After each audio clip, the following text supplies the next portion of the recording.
a lot of you are experts. So some of this is going to be boring for you at first, but I promise you it's going to get good. I've got some good stuff. So if you want to go ahead and ignore me for now and start skipping ahead in the presentation to go play, I will not be offended. But for those of you who are new, I'm going to go over this a little bit for you. So what is Seesaw, right? Seesaw is a digital portfolio where students can complete their work. They can show what they've learned. They can also learn using asynchronous lessons on here. But Seesaw has 6 basic tools embedded within their platform. So when you're in Seesaw, you can do all of these things without going anywhere else. You can take photos and you can actually do collages. You can take up to 25 photos on one page. So it's pretty cool. So let's say you're like learning about the letter A. You can have your students go and take pictures of everything that begins with the letter A, and then they can even write the letter A underneath it. Or if we're learning about living things versus non-living things, they could sort. They could go around and take pictures of living things and non-living things. So rather than you creating a worksheet for them to do, now you're taking it to a higher DOK level and having the kids really demonstrate their learning and also making it their own, giving them some more choice and voice, which makes every assignment more fun, right? Who really likes going to staff meetings? No, because it's not your choice, right? But if you get to go to a PD like this where it's fun, you want to be here because it's your choice. It's the same thing with students. They want to do some stuff that, you know, they want to have a voice and choice in it too. There's also a drawing tool. Within the drawing tool, it's really cool. I'm going to show that on the next slide, but they have really expanded their drawing tool. When it first came out, they had like a pen that could change colors and an eraser. Now the drawing tool is phenomenal. There's shapes, there's backgrounds, there's graphing paper, there's glow pens and highlighters. There's all sorts of cool things you can do, which I'll show you on the next page. You can also record video or upload video. So I love uploading videos for like when I'm doing GIFs for the Edu protocols, and yes, it's GIFs, okay? And you can also record video. So like I used to use Flipgrid, and I still do because Flipgrid has some great benefits. But if you're like, I just need one thing, here's your thing, because you can do your video right within here too. You can record live up to 5 minutes. So that's the maximum that you can record, and uploading, you can, it's less when you upload. You can't upload 5 minutes. It's kind of tricky, but it's a really cool tool. You can upload from anywhere. So if your kids have iPads or anything like that, they can upload from their camera roll. If you like to do things in Google, you can upload right from Google. I know before Seesaw had all these features, I made a lot of my like math things in Google Slides. So now I can just upload them to Seesaw and I just add the manipulation and it's all done for me. It's a lot less work. The note tool, I don't use that often, but it's a great way for your students to message you kind of. My students will use this to write me notes or ask me questions. But basically it's a digital notebook paper. I use these for quick writes. I haven't been using these. I haven't used this at all, I'm gonna be honest with you, in virtual learning. In the classroom, it's a little different. I'll show you a couple cool things that they can do, but it's just basically a notebook paper where they type on it. It's nothing that crazy.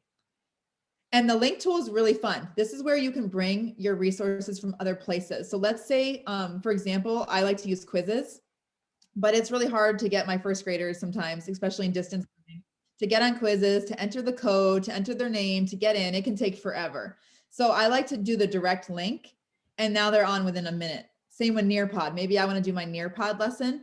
I'll link it right here so the kids can just click on it, get right in, and it takes no time.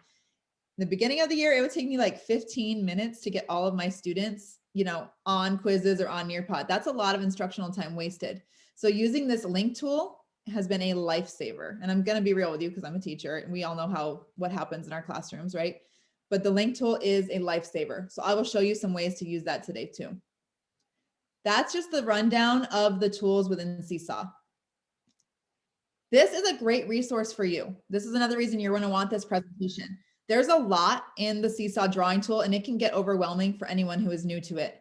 These are all the different things you can do. You can zoom in on your screen, which is amazing, especially when we're doing small group reading. When the tools get in the way, which you're going to see for some of our activities, the tools get in the way and it can be very frustrating. This little square will hide the tools and then it turns into a pencil. So then when you want the tools back, you just click on the pencil and all the tools reappear. There's an undo and a redo button. They did not used to have this. This is newer this year. You can add labels, and I'll show you some cool things you can do with the labels. You can record your drawing. You can record your drawing while you're drawing or after. So I'll show you that too. We're going to actually do a math activity where we record and draw at the same time. You can take photos, you can add video, or you can upload photos or videos on top of a drawing. You can only have one video per page though. I will say that, one video per page. The 3 dots gives you shapes, backgrounds, and links. So you can now hyperlink right on here to create a hyperdoc. The quotation marks give you a caption, and you can either do a caption in writing or voice. So you could have your instructions here again for the students to listen to. There's a pencil and a pen. There's a highlighter and a glow pen. They love the glow pen. And there's an eraser. If you have the paid version, you can also save as draft, which means say your kids don't finish it, they can draft it and then come back and work on it later. You can still work on items later with the free version. It's just an extra step. This makes it a little bit easier. And then if you have the paid version, you can also do multiple pages. So this will show you how to see all your pages. You can have up to 20 pages. Consider it like 20 slides.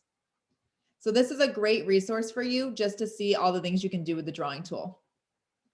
Now that we've gone over it, we're going to have some fun. So on this presentation, these are some examples of things that I have used in the beginning of the year to teach my students how to use the tools and also get to know them. So these are kind of old because now we're like, halfway through the year, but I just wanted you to kind of see some examples, and we're going to do this. So I'm going to assign the upper elementary. This is for 3rd grade and up. And I'm going to assign the lower elementary. Okay. And what you can pick, if you're lower, like, you're TK to 2, do this one. And if you're 3rd grade or up, do this one. Okay. But I'm going to assign both of these to you. And then what you're going to do is you're going to watch the video to learn how to do it. And then you're going to complete the activity. But if you need help and you're like, oh, I still don't understand what to do, you can reach out and we'll help you. Okay. So while I'm doing that, for those of you who are new, I'll show you how to assign the activity. When you have this presentation, just so you know too, when you have this presentation, if you click on this, it's going to open up for you to save to your library. So when it opens up, not if you're signed in as a student, but when you're signed in as a teacher. Okay. So when you're signed back in as your teacher, when you click on that and you click on save activity, it's going to save right away to your library. So it's ready to assign for you. And I'll show you quickly some cool things about assigning.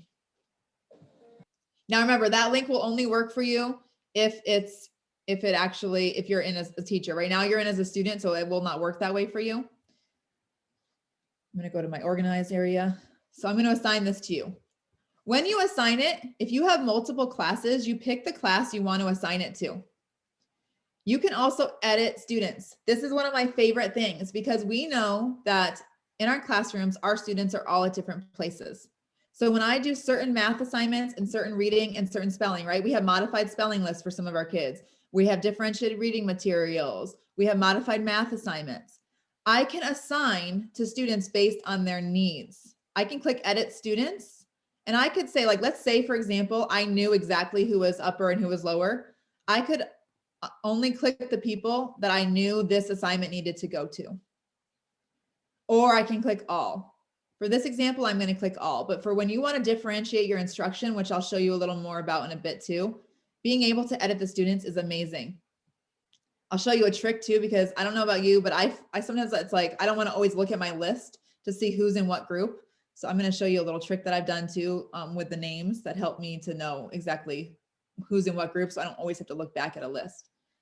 You can also put them in folders. Folders are, I don't have folders set up for this class right now, but folders are amazing. So for example, let's say that this was a math assignment and I wanted all my math work in one spot. I can create a math folder and put it in that math folder. And I'll show you how awesome that is too.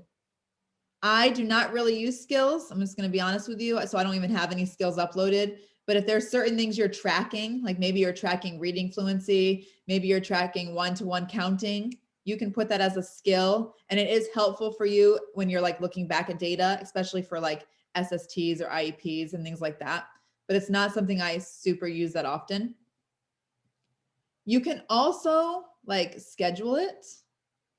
So where it says schedule, this has been a lifesaver. This is a paid feature though. Scheduling is a paid feature. A lot of people have it now with their districts, but if you schedule, you can schedule for any day and time. So you can literally schedule all your assignments for the whole week on Sunday and not think about it again. Or you can assign immediately like I'm going to do. So I'm going to assign this to you right now. And I'm going to assign this one also. And so now as a student, what you're going to do, and this is just if you can, as a student, you're going to go back to Seesaw and you're going to click on the activities tab. When you click on that now, you have 2 activities. So if you're upper elementary, you're going to do this one. And if you're lower elementary, you're going to do this one. What I want you to see that's cool about this is you're going to watch this video and it will teach you how to do this activity. Something else I want to show you. So after you watch that video, okay, you'll click the X and you'll click on add response and the directions are right here for you. Let's say though, you're in here and you forget what to do. You're like, oh man, I don't remember how to do something and you want to learn it.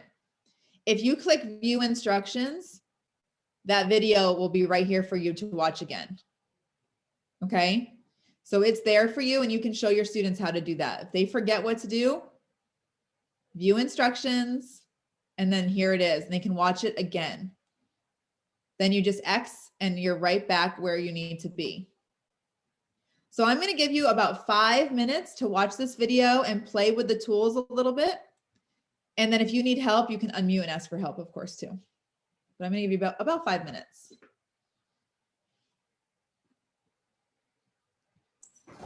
Jen, while you were talking about that, when you were talking previously about Seesaw translating languages, yes, we had a person who asked if video messages can also be translated.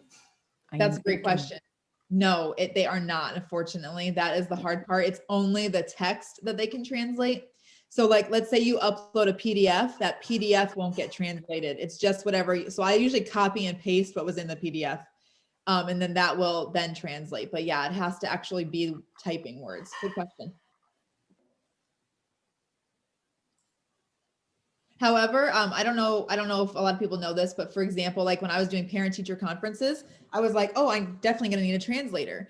And so I had reached out to my principal, and actually different county offices will also provide you with translators too. So let's say, for example, Mandarin is hard to find a translator for in certain districts. Some districts have more than others. Then you can actually reach out to your county offices usually, and they will provide you with a translator. So if there's like a time you do need to make a phone call, you can schedule it and have a translator there too, just so you know. I mean, at least I know Riverside County did it for me. So I'm sure other county offices do as well. Mr. Tosh had also mentioned that he cannot initiate messages to students, but once they send them a message, he can respond, but he cannot initiate an individual message. Yeah, so Seesaw doesn't allow you to message students individually. You can send announcements to students where all the students would get that announcement. But you can't message them individually. So like, and I can kind of show what that looks like. Since I have students right now, I can send you. So if I hit send announcement, I can send to all students. So all students, sorry. So I could send an announcement to all the students, like, you are doing a great job. And I could add an attachment if I needed to. And now all of you will get that in your inbox. You'll all get an announcement from me. But you can only send them announcements. What students do to message me is they usually will hit this plus sign and they'll write me a note, or they'll comment on their work asking me a question, or they'll upload a video to me. And I know it's a message to me because it wasn't an activity, because almost everything I assign is an activity. So this is usually where they'll do it. So yeah, then everyone sees it. That's the only thing. It's not like a private messaging tool. I'm not really sure why they don't have that, but that's something definitely good to look into, because I know Remind and stuff does. David also asked if we can add in plugins like an immersive reader. If you have, like, if it's something that's link based, you can, or if it's something where you can take a screenshot, you can. So it depends. Like for us, we use RazKids and we use Epic and things like that. So I use the extension tool to like create, I kind of have to recreate it a little bit. But if it's something that you can link in here, like if it's like, if say they use a program and you put that link, it would bring them to it. It would still be in that other program. But I will show you kind of a way that I use the extension tool to do that. That's on this presentation. But I'm not sure exactly what you mean by the immersive reader, because like when we do reading group books, I'll show you what I do for that. But now you're learning how to use the tools, but then I'm also getting to know you, right? This is a great beginning of the year activity, but you can do this with lots of different ways. So you're using the labels, you're using the pens. I'm getting to know you. You're having fun with the backgrounds. I see someone hyperlink something here.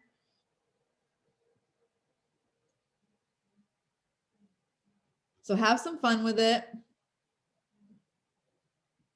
gonna give you about another 2 minutes, and then make sure you're gonna click the green check mark. That's one thing you have to remind your students to do, is to click the green check mark. There is not an automatic save like in Google. So if they X out and do not click the green check mark, their work will be deleted. I will tell you that when they do that, it's devastating and they are upset and they learn from that.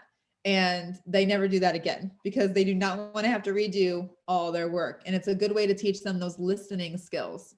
Green check mark. So they will get it. The first time they make that mistake will probably be their last, because they don't want to have to restart their work again. It's kind of like, natural consequences.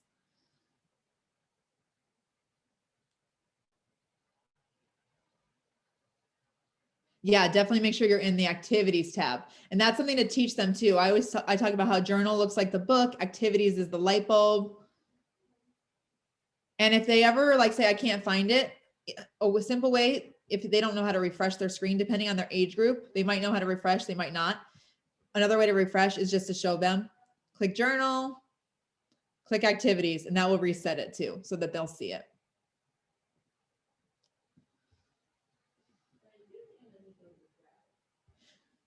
So I'm going to quickly show you. So now as the teacher, what's great is nothing is in the journal until you approve it. You can change that setting if you once you trust your students. But like for me, I also like to give them feedback. So the reason that I don't approve everything is I like to, say they get something incorrect, I like to give them feedback and help them so that they get another chance. So, which I'm going to be showing you how to do student feedback too. But this is a cool activity. And I can quickly look at everyone's. Very good. You figured out how to change the style and the colors. Having fun with that. Like this. This is awesome. So I can approve one by one. Oh, very good drawing. Someone is very, very good with their drawing on here. I can either approve one by one or approve all. So for right now, if you could please go ahead and click the green check mark. I'm going to approve all.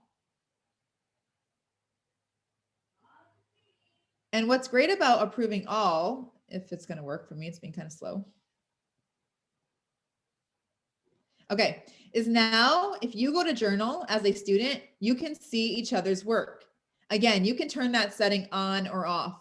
I like to turn that setting on because I want our students to, if they were in the classroom, they would see each other's work on the walls, right? They would get to be working with each other doing these assignments. So I want to make it as real as possible. Plus, I want it to be a sense of community. So then what the kids get to do when they're all done with their work, they get to go explore and see what each other did.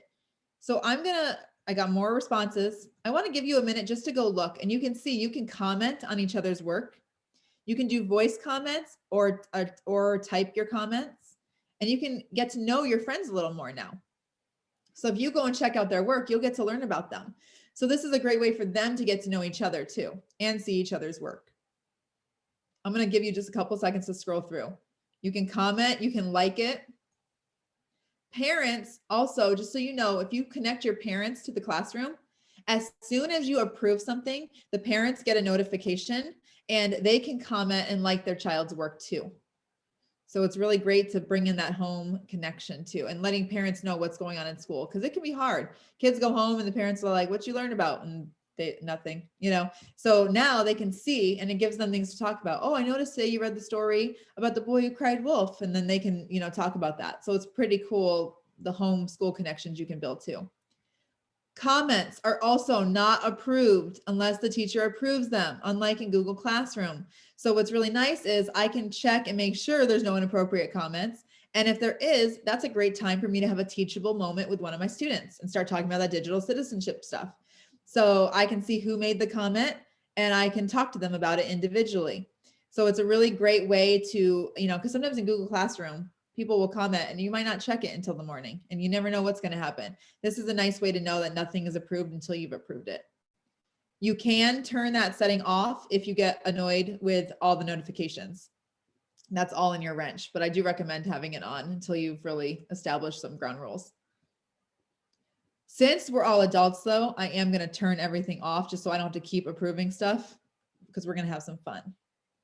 So those are some great ways I wanted to show you for some of you beginners. Hold on, let me just change the settings though. No approval.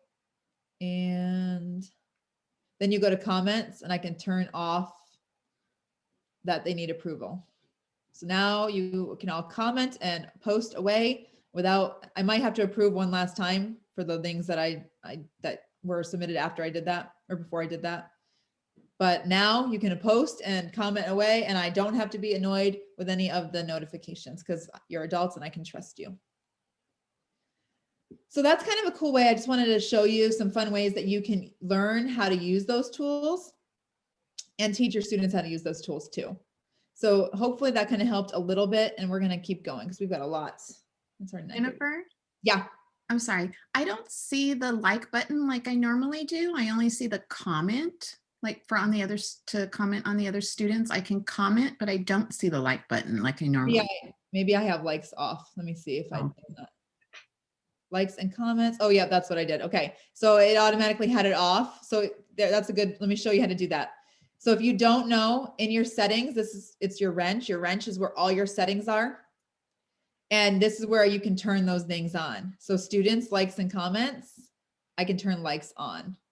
Comments was already on, but likes was not. So now if you refresh your screen or just go activities journal, your like button should be there. And now you can like each other's work too. And let's be real, if you got a comment right now, you're probably happy. It's always nice. The kids feel the same way. When they get a comment that they can either see or listen to, or they see that they're getting a lot of likes, it makes them excited about turning in their work. And it's going to cause a higher level of work being turned in. You're still going to have those students who turn in some blank assignments. Okay, you are. And those are going to be the students you need to talk to and figure out what's going on with. But for the most part, they're going to be excited to turn their work in and show off what they're doing. Like same with like when you let them share their screen, they're so excited to show what they're doing. This is their way of broadcasting what they're learning to their friends in their world. So that's kind of how to, so then here's some more activities that you can have in here that will teach you how to use more of the tools. These are all little videos. So they start to teach you how to use the camera and all that good stuff. So I'm going to actually do one more just so you, because you learned how to use the pen and the label. I do want to give you some time to play with the camera and also the label. So you can see like, now I taught them the pen and the label. So then the next day I want to review the label, but I'm going to add in the camera because we want to like slowly introduce the tools. I am going to have you do this one because it's fun. And you get to take your selfies and stuff like that. And again, you can watch the video. And I'm going to give you the same one for this. And then you're going to complete this assignment and you'll get to see everyone's. If it says your camera is not working, it will say like, oh, my camera is in use. You might have to just make sure you turn your Zoom video off. And then make sure the first time you use it, it might say allow camera access. Make sure you click yes. That's the biggest thing. And sometimes students will click no, so then it blocks the camera. And then you have to teach them how to unblock it. So just remind them, if it says camera, say yes. And I'm going to go ahead and assign this one to you. When you're in your teacher account, you just click on the plus and you click assign activity. And then you go to, it usually brings you right away to my library. These are collections, they're like folders, and I'll make sure you know how to use these because these are lifesavers. Just like Google Drive, it can become a big black hole. So having your collections is really nice. So I'm going to go down to my training materials one. And I'm going to assign this to everyone. The reason I had to wait to assign until you're in the class is originally I had no students, so I had no one I could assign this to. Once your kids are in the class, you can have this all pre-scheduled. So in your Seesaw, you're going to watch this video. Oops. You are going to use the microphone to record reading a page. And then you're going to take a selfie and write your name with the label. So I'm going to let you watch this video to learn how to use that tool. And then I'm going to have you do the activity to learn how to use the tools within Seesaw. I'm going to give you, this one takes a little longer, so I'm going to give you like 7 minutes. 7 minutes, and I want to see that you recorded your reading and you took your selfie. All right, 7 minutes. And if you need help, let me know. I'm trying to be quiet though, because you're going to be recording.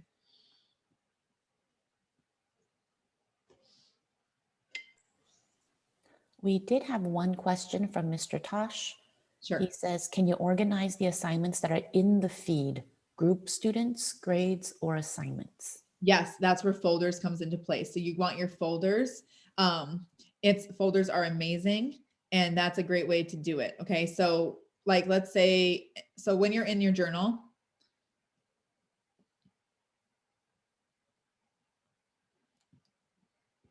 you can do certain things here. Okay, so like, here's my class journal. I can click on individual students' names, and then that little folder appears. Here's where now I could have it all organized. I could have math, reading, whatever, all of my folders. When I click on that, it's only going to show me the items within that folder. I can also click on a student's name and do calendar view. This is the calendar. This will show me the day. So if I'm like, oh, I assigned this assignment on this particular day, I can go look at it that way. So the folders is a great way to organize. That's how I organize everything. I'm going to show you a cool way to change the names too, to know where your groupings are too, if you wanted to group certain students. But folders is your way to organize.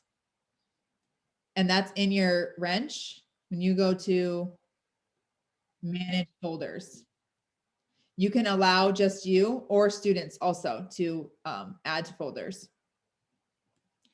and teach them how to organize their materials. So create, like, if you're like, oh, I'm like, for maybe I'm doing, like I have a reading fluency one, and that's where all my reading fluency assignments go in that folder, so I can keep track of that. I have a math fluency one. All my math fluency assignments go in there, so I can keep track of that. So you can have your different folders. That's the best way to organize. Grading.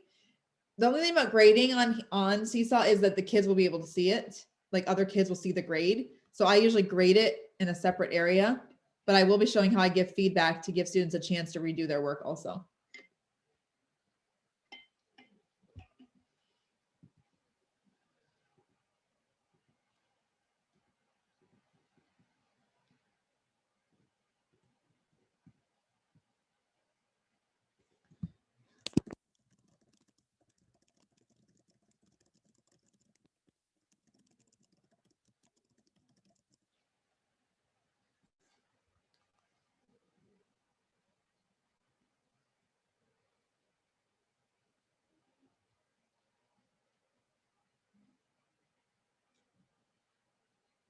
Kimberly, great question. No, it's kind of like an all or nothing. However, you can use the blog feature and have kids post work there. So you could have it set in your settings.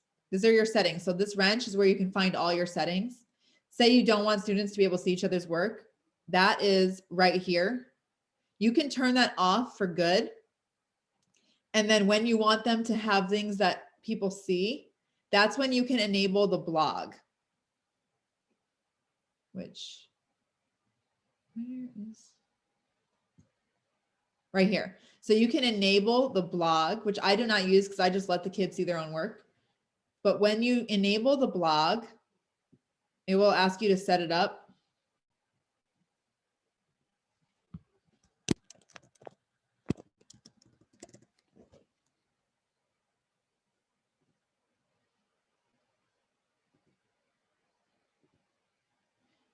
When you enable the blog, then what your students can do after they submit the work, there's a certain, say there's a certain assignment that you want them to show everybody. there will be this little thing that looks like a world, and they can click it or you can click it. It's up to you. You want to let them do it or you can do it. And then that would make it so everyone can see it, but they have to go to the blog tab. So if you are like, oh, there's certain things I want them to see and certain things I don't, then you should just want to have it turned off and you're going to want to use the blog. But if you are like, no, they can see each other's work, then you just have it turned on, but you can't turn it on and off, unfortunately. And for certain assignments, that's a really good question though.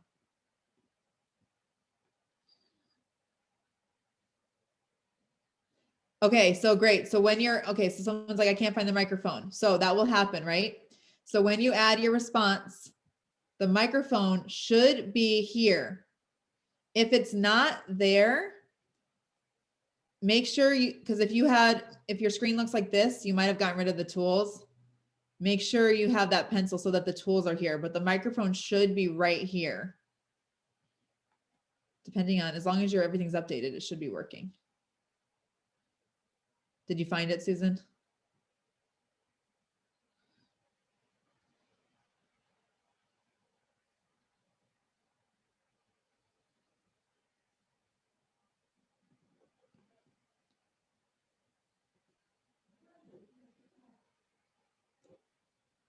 Sometimes like students will click the little square to get rid of the tools and they have to click the pencil to bring it back. So that can happen.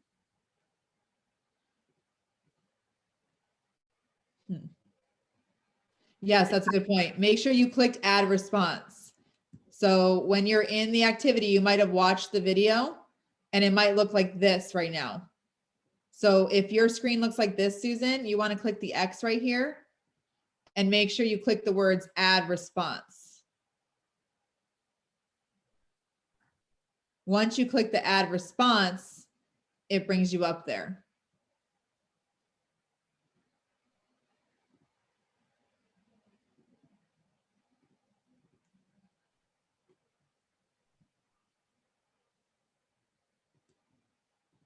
Let me know if that helped.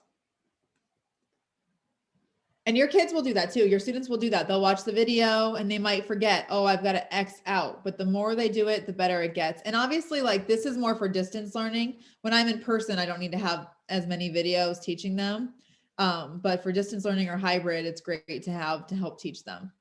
And then adding responses where they get to do their work.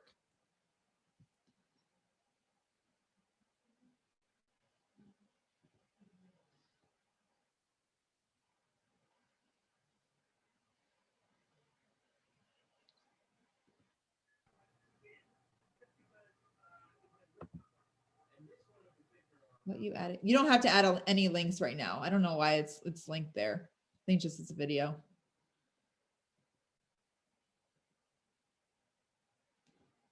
I will show you how to add links though, if you don't know. All the commands within Google work within Seesaw, which is pretty cool. So like when you want to hyperlink, Control K works.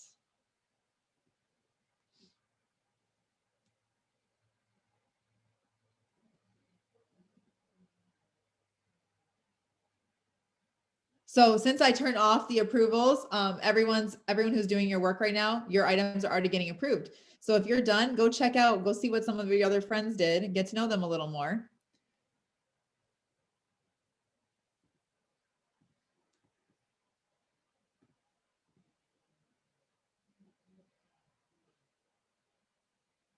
Oh yeah, the links to next page. Okay, so this activity was something that was already made. So I do need to practice doing that more, but there is, yeah, I see what you're saying. So I actually, I'm going to be honest with you, I have not done that. So I'm not 100% sure how, but if I have some time to play during this, I will look up how to link to next page. Someone in this group actually might know how to do that. I never link to next page because the kids just go to the next page. So it seems like an extra step, but I can look up how to do that. Or if there's someone else who knows how, I can figure it out. We can always have them share with us too. Sarah just explained when you use the link button, you have the option to link to the next page. Perfect. See, and I never use that because the kids just go to the next page. But if you want to do that, that's an easy way to do it. All right. So go ahead and click the green check mark. Hopefully you got to see how to make sure you turn the camera on. What's cool about when you use the camera, I'm just going to show a little bit about the camera here. So let's say I'm in my drawing, I have my canvas tool and I want to use the camera because I want to make a collage. I'm going to take a picture of my world. So you can resize the picture and move it wherever you want. You can rotate it. And then you can take more pictures. So like, let's say I'm doing nouns and I got to take a picture of a bunch of nouns. Oops, that was not a good one. That's okay. You can take as many pictures as you want. Up to 25 pictures can fit on one screen. With this too, after you take pictures, you can add backgrounds. So you click on the 3 dots and click backgrounds. And they have all these different backgrounds. They even have music paper and the geoboard, the bigger writing, the smaller writing, graphing paper, plus all these cool colors. I like purple. You can record over your page, all those cool things that you can do with the camera tool. So I hope you had a little bit of fun learning how to use that a little bit more. Let's keep going. So on this, again, all these activities are here for you. So you can just add them to your library and use them at any time. They're great to help you learn how to use the tools and also your students how to use the tools, but doing a little bit of academics or get to know you stuff with it. This is an upper grade elementary example where I had the text to be a little bit harder than the other one. And then here's a really cool one we're going to do just so you can learn more about backgrounds and shapes. But what I'm going to actually take time to show you this one. Okay, so I'm going to actually show you this one because this is where we're going to do a drawing and recording at the same time. So instead of watching the video, I'm going to actually show you how to do this one. Let me just assign it to you.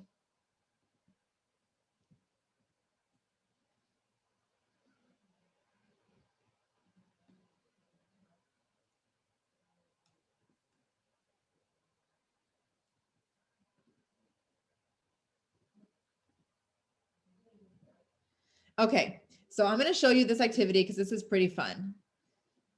Within Seesaw, there are shapes. And an upper grade example that I did for this was fractioning shapes. They watched a video on how to fraction shapes instead of build something with shapes. So here the video is right here for you too. So if you're like, oh, I want to watch this first, we can watch this video.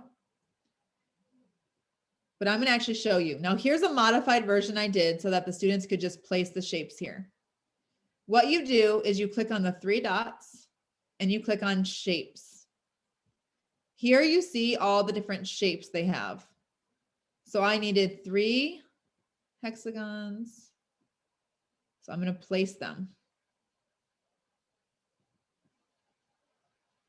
I needed 2. So remember, to get to the shapes, 3 dots, shapes. I need 2 rhombus. And you can rotate shapes. And you're teaching the kids how to rotate these. And so you make your little doggy, 3 dots, shapes. So this is just a great way to get them learning how to use the shapes. And obviously, even when we go back in person, we're not going to get to use a lot of our manipulatives with all the germs and everything. So this is a good way to still get them using those math concepts and learning how to use the shapes. On this page, what's cool about the Seesaw is that you can draw and record at the same time. So what we're going to do is we're going to click on the microphone first before we do this page. We're going to click on the microphone. After we click on the microphone, we're going to click on either the pen or the pencil to solve our problems. This is a great way for you to get your kids practicing their math fluency. You can also differentiate this based on the needs of your students. So like we like to, like if they pass +1, then they move to +2, then +3. Then they review like a mixture of 1, 2, 3. So you can assign it different based on your students' needs. But I'm going to click on the microphone. It's going to tell me it's going to draw, record. And I'm going to speak like this. 2 + 2 = 4. 4 + 2 = 6. 6 + 3 = 9. 3 + 3 = 6. And then I'm going to click done just because you don't need to see me do the whole thing. What's cool is it turns it into a video, and now it tells you in real time what your students did for math. It helps you to see which problems your students are having a hard time with, so you know which ones to teach a little more or how to help them with another strategy. And it also shows their growth, because their time will get faster and faster the more they practice. And I'm going to speak like this. 2 plus 2 equals 4. 4 plus 2 equals 6. 6 plus 3 equals 9. 3 plus 3 equals 6. And then, so it's cool. It turns it into a video so you can really hear your kids. So what you're going to do is I just want you to practice playing with the shapes a little bit.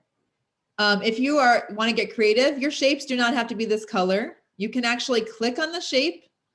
And over here, when you're clicked on the shape and it's highlighted like this, you can change the colors. If you want to make it actually look like a doggy, you can do it. Like my dog has like lots of different colors. It's got like black ears. You can have total fun with this. And I when the students are finished with their work, I let them do this. I'm like, hey, this is if you get all done, go ahead. And then you can also use the drawing tools to create a background. Maybe you want to give the doggy some grass to be on. So when you're completely done, make sure you get your doggy made and you practice this drawing and recording at the same time. Have a little bit of fun with it. Play with the tools a little more. See the background, see what you can do. Have a little fun with it, okay? I'm going to give you about 4 minutes to play with this a little bit. And let me know if you have questions. I'll try to get on that chat too.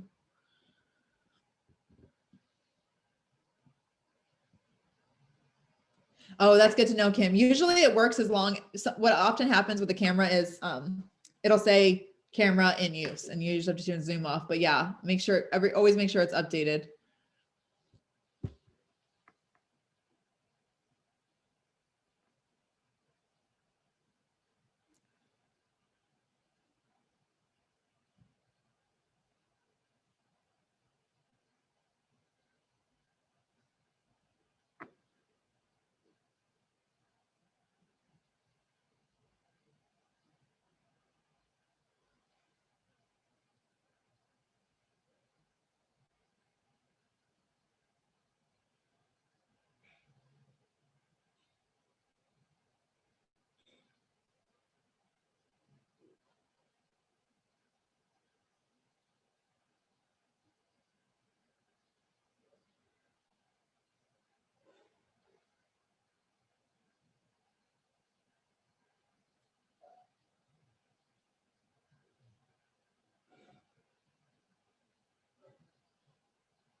I don't teach them the shortcuts because we use tablets, so they don't work.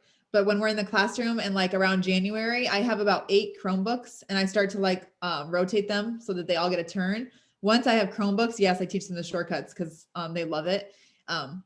They think it's awesome. I teach them how to hyperlink stuff, especially when we're doing reports. We might make a hyperdoc instead.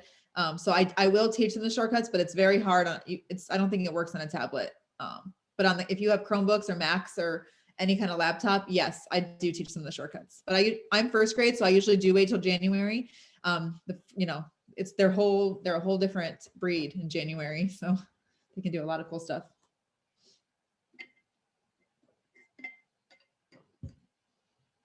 So like I will have on the board Control-C, Control-K, Control-V, and it's really fun. They do like it because to hyperlink, they have to go Control-K, Control-V to paste it.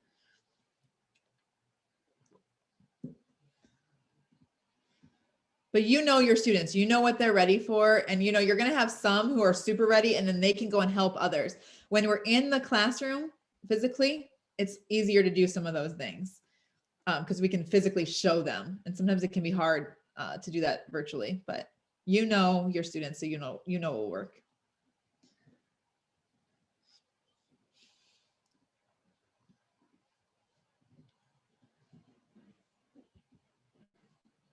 I want to see if people are turning in their work.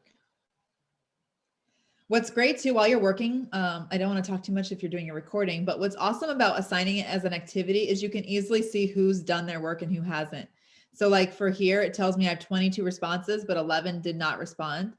and it will show me exactly who did what and who's missing what work. So it's a great way for you to track your students. It's all right here for you.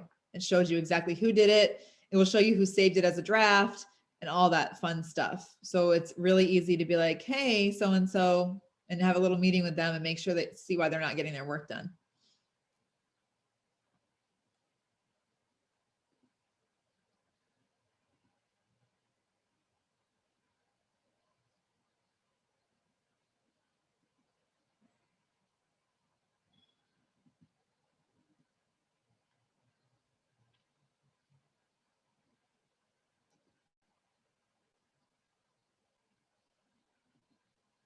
Oh, that's a cute little dog. Awesome. So go ahead and click the green check mark. You should have had some time to play with the dog and see how the recording works. The biggest thing to remind the students about the math is to make sure they click the microphone first.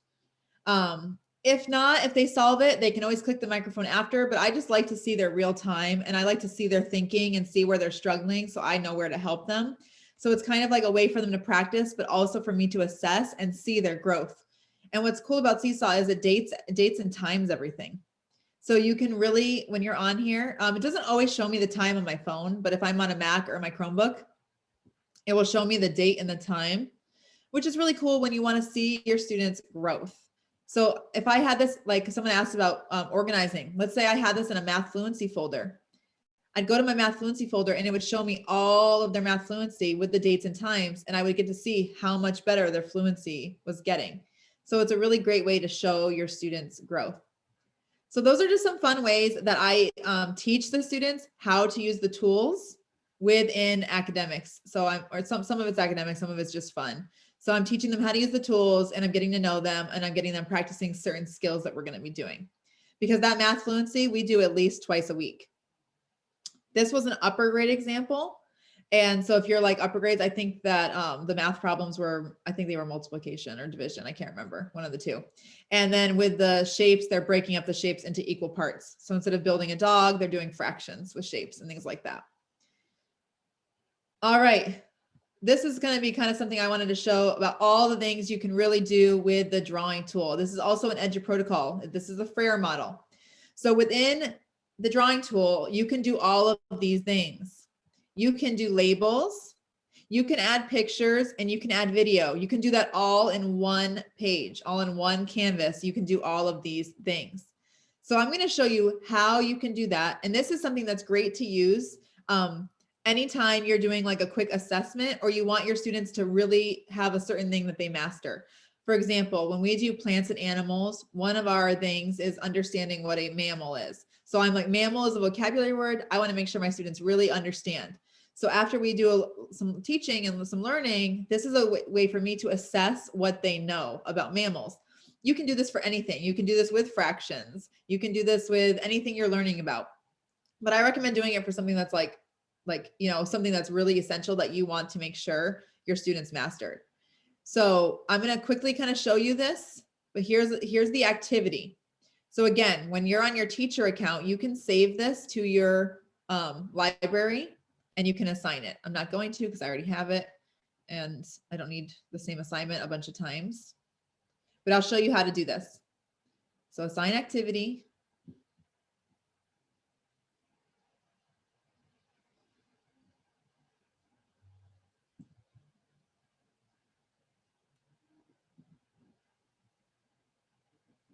I'm going to assign this to you.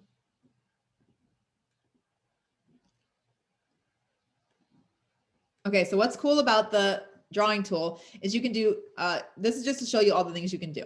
So this is a FAIR model. So we're going to be talking about mammals. So in this first box, you're going to write the word mammals. And to do that, you just double click in there because the text box is already there for you. Now, this is what I want to show you. You can add pictures. You can add video. You can add text boxes. You can record. You can do lots of cool things. You can only add one video per page. So in order to add pictures from the web, let's say you want to find examples of mammals on the web. You do have to open up a different tab And just like, so let's say I'm going to do non-examples. Okay. A non-example is a frog.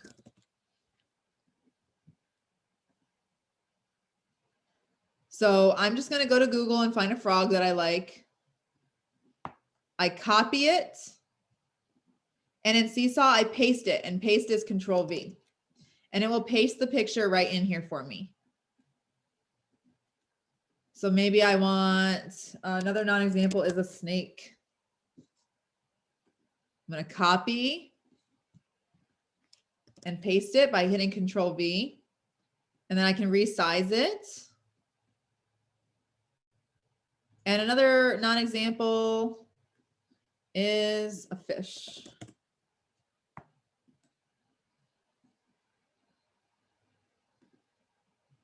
Just copy it and paste it. So you do have to teach them how to do that, which on a tablet is hard, but on a Chromebook is very easy. You can also add video by clicking the camera, video.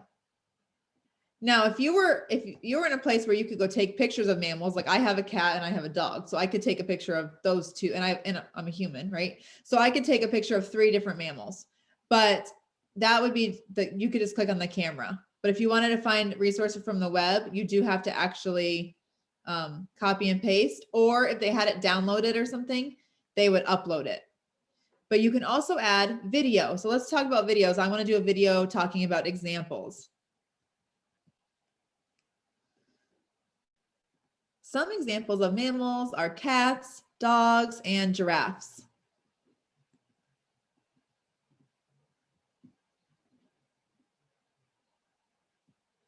Now I can add my video. I can resize the video and put that down here.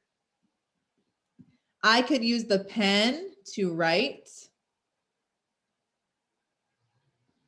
And I could use the label.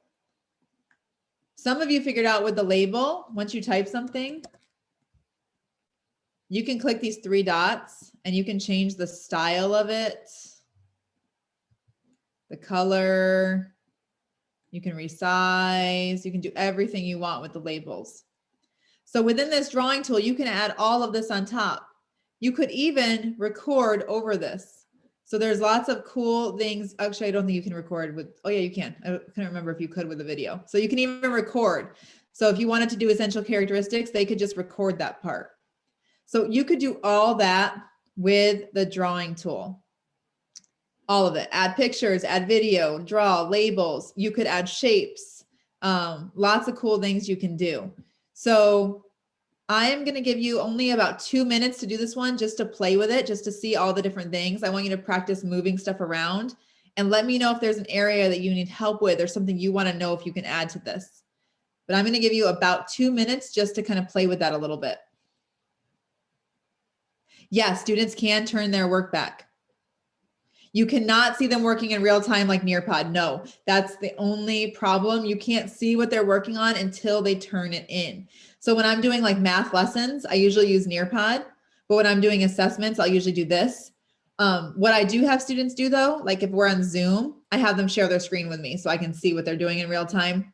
But no, you cannot. You can't see it until they turn it in. Yes, kids can edit their work, as long as you have it turned on in your settings. So let's check that real quick. If they save it as a draft, it will always let them go back and edit their item. But if they turn it in, okay, and you're like, nope, they need to edit this, I just have to make sure it's turned on in my settings. So to go to our settings, we go to the wrench and you go to manage students. There's a little item here that says item editing. You want to click that. And you want to make sure it's turned on. It's turned on. So now what you can do, if you are the student, let's pretend that I'm Jacqueline. You can go to your item. Underneath the item you want to edit, if you click on the 3 dots, there is something that says edit post. And this is something I've taught the kids how to do this year in 1st grade virtually. They can do this. Edit post. Once you do that, it brings up the post and they can make any changes to it. then they just click the green check mark. Really good question. And if they save it as a draft, it will always show them to go back and finish their draft, so that kind of lets them edit it too. But if they accidentally turn it in and they're not done, like let's say Elena wants to add more to her work, she can just edit the post. She can only edit her work too, which is good, just like in other programs.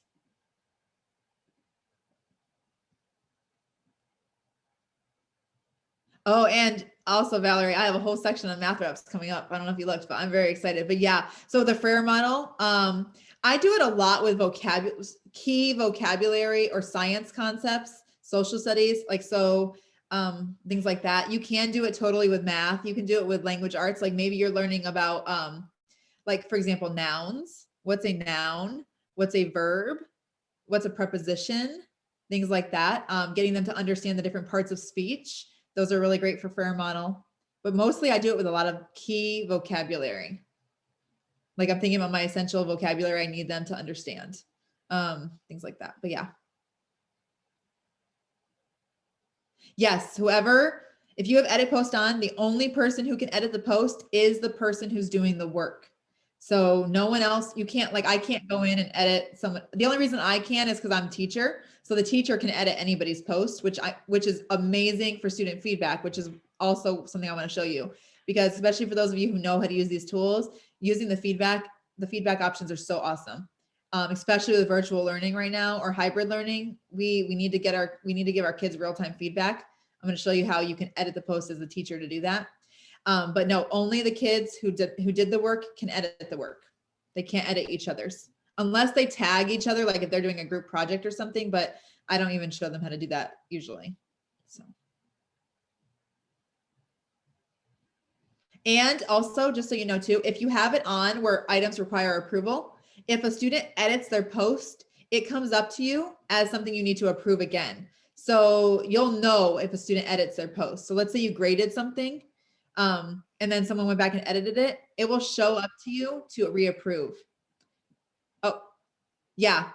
So you can do that. Or if you're trying to find something, what you do is in Google, just copy and paste it. So you click on copy image, and then to paste it, it's Control V or Command V, depending on your device. Control V if it's like a laptop or a Chromebook, Command V if it's a MacBook or any kind of Apple device.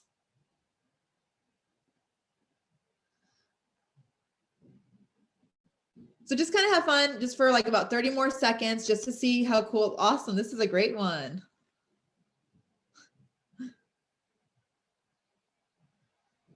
Aw, I love the dog. I'm a big dog person, so. All right, so go ahead and just click that green check mark now that you've had to play with it, because we want to move on. We have a lot more cool stuff to show you. But those are all the cool things you can do with the drawing tool. So many options. The kids can do so many things. What I like about this too is a lot of people are using Jamboard, which is amazing. I love Jamboard, but then you don't know who's doing what. But it's kind of a nice alternative because in Google Slides, they can't just draw and they can't add live recorded video. They can add video from other places, but they can't live record. So what's really great about this, oh, I like that. Elf. I have my elf on the shelf in that closet hiding from the kids right now. So so it's really cool because they can draw, they can add video, they can still add pictures and labels and all that on Google Slides, but they can't do the live drawing and they can't do the live video. So this is a really cool way, especially for our younger students, to give them a way to share their voice and show us what they know. So this activity is there for you when you're signed into your teacher account, and you can edit this and make it whatever you want. Okay. But it is there for you if you would like to use it. Oops.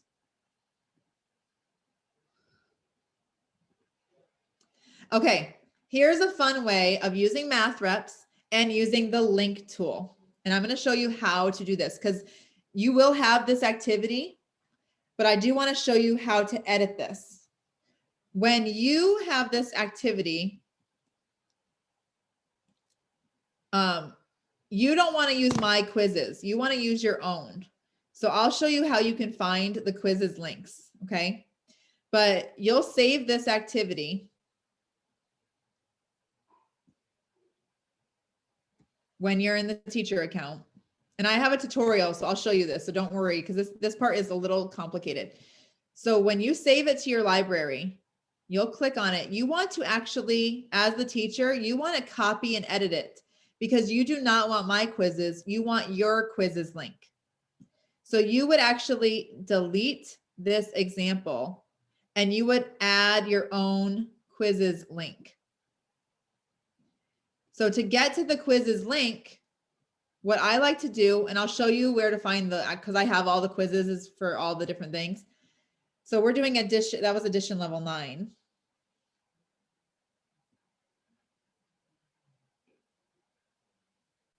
Okay, so what I like to do is find the quizzes. I like to assign it as homework because then the students can do it as many times as they want, anytime they want. So they don't have to do it live with me. I like to give them lots of days because they like to go and play a lot. And then I click continue and I click share link. I click copy link, and don't worry, I have a whole video tutorial for this. So I know that's fast. I will show that to you. Then what you do is you just paste that link here. And that will give you access to that quizzes. And the reason you can totally use mine is just that it might be expired and you want to see the data. So you want to make sure you do it, you make it in your quizzes. You can do this without the quizzes too. Let's just say, okay, you don't want to do the quizzes, that's too much. You can just delete that quizzes and assign it this way. They can still do the math, but the quizzes makes it way more fun and gives them more practice. I'll show you why you want to make it that quizzes, and I'll also make sure I show you how to do it. But what I'm going to assign it to you real quick so you can play.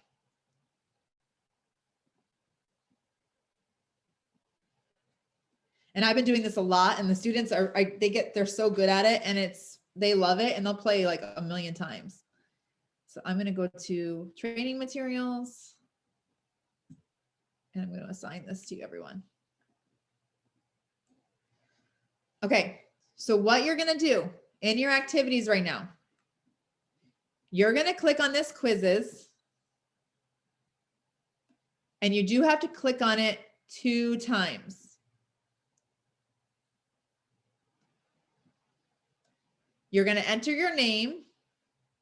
You can decide if you want the music on, if you want the questions read aloud to you. For some of them, I make sure they turn this on, but for this one, it's not such a big deal because it's just the numbers. But for when I do math reps, I do ask them to turn this on so it reads to them. But you can decide, and then when you're ready, after you enter your name, you can click start at any time. You don't have to wait for me. So you can start. I see a lot of people are already in, and click start. You don't have to wait. Click it again. You just show your kids to click the start button twice, and now go play and have fun with it. When you start,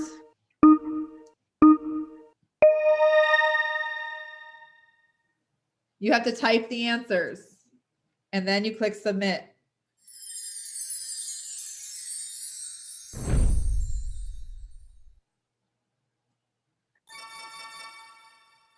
Question.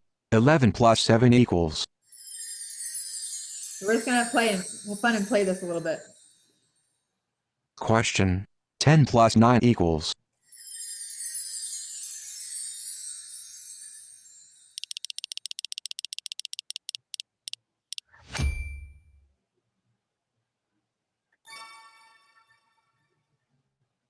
Question.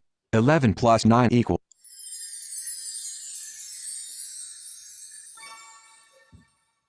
Question. 12 plus 7.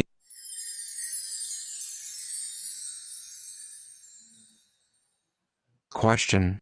9 plus 5 equals. And when you get it wrong, wait a second. That might be a typo. Question. That's a mess 8 up. plus 9 equals.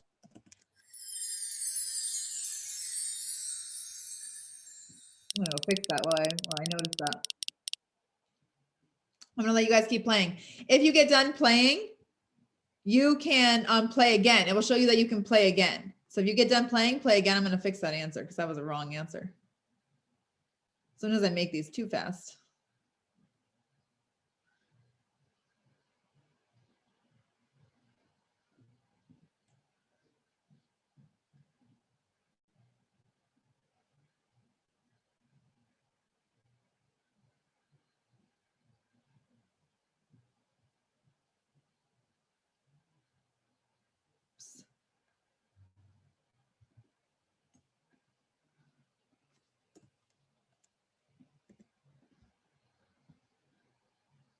double check the rest of them.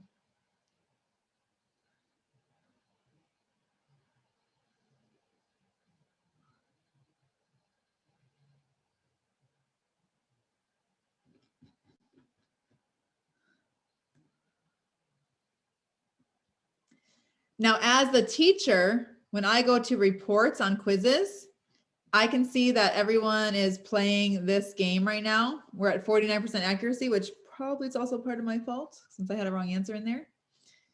So Sean, you got a 100, my bad.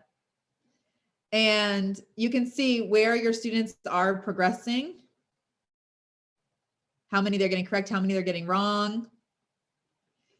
You can also look at the overview and it will show you like, okay, I can see that's going to show me really fast that question 5 was a mistake because everyone got it wrong and I can see, oops, I had the wrong answer. Or it might be that I need to teach a strategy for that.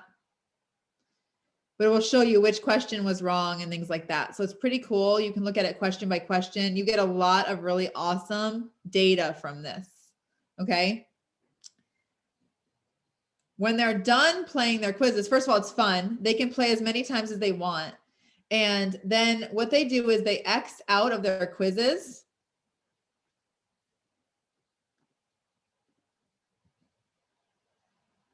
Okay, Susan, so if you're in the, click the green, you might need to click the green check mark. Make sure you turn in your old activity. And then it might make you refresh. You might have to click journal. And then activities, and then it should let you see this.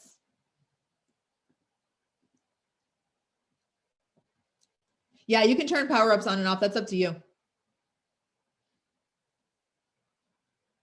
So Susan, let me know if that worked. As long as you click the green check mark, it should get you out of that activity if you're still actually working in it.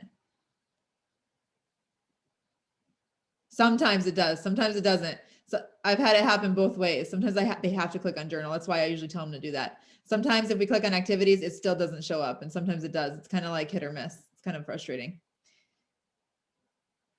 So then you have your quizzes here. When you X out of your quizzes though, what's cool is now they've practiced those same problems and they'll make sure when they add response, the same problems they just practiced now are on here. So now they've had all that practice. Now it's time to give them some assessment time. We click the microphone first. And the reason I did this is for Chromebook users too. So these are labels. So when they record, they can either click and type, or they can use the pen to write the answers. So depending on what device your students are using, they might want to type their answers. So if they're going to type, they want to make sure they're on the hand tool. And if they're going to draw, they want to make sure they're on the pen or pencil. So if tablets, obviously you're going to want to use pen. Chromebooks, you're probably going to want to use the typing. They click the record. And then they'll just talk 9 plus 6 equals 15. 10 plus 9 is 19. Double click again. 8 plus 9 is 17. And it will record them typing just like it records them drawing. So for your students, because it can be hard to write with the Chromebook sometimes. So having that typing option is really nice for them. So remember, you want to make sure when you're done with your quizzes, you're going to X out of it and you'll add response. While you are doing your add response, I'm going to make sure that I add that resource to this for you. So you know where to get all those links. It should keep you signed in, Susan, if you just go back to app.seesaw.me. Elena, all you do is the same way you signed out as a teacher, you're going to sign out as a student. So you'll click your student name, the gear icon, and sign out. And then it will bring you back to the login page and you just click I'm a teacher and sign in with your Google for your teacher. And it should bring you right back to your teacher page.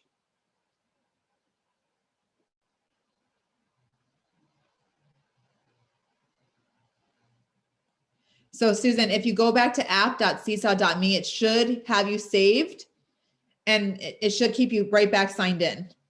Let me know though, if when you go there, if it doesn't, I'm going to put that in the chat for you too. App.seesaw.me.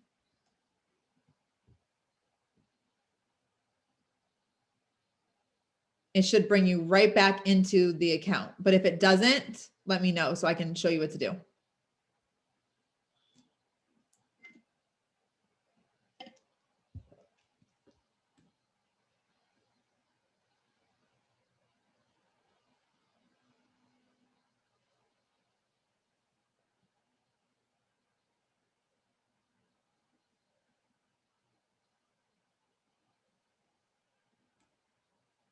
And remember, I'm kind of trying to show you a wide variety of things. So if quizzes is like, oh, I'm not ready for that yet, don't feel like obligated to do that, okay? This is just for some of you who are a little more advanced and you want another way to do it. For those of you who are newer, stick to the other stuff, just having them do the stuff that's already in the activity library. You don't have to do this. Awesome, great, Susan. So don't feel like, oh, I have to do all of these things, but do what you feel comfortable with. And then once you master that, then try the next thing. But what I want to show you, what's cool about this is I do have a lot of these done. So on my website, which I'll make sure you have this, if you go to Edu Protocols and you go to Fast and Curious,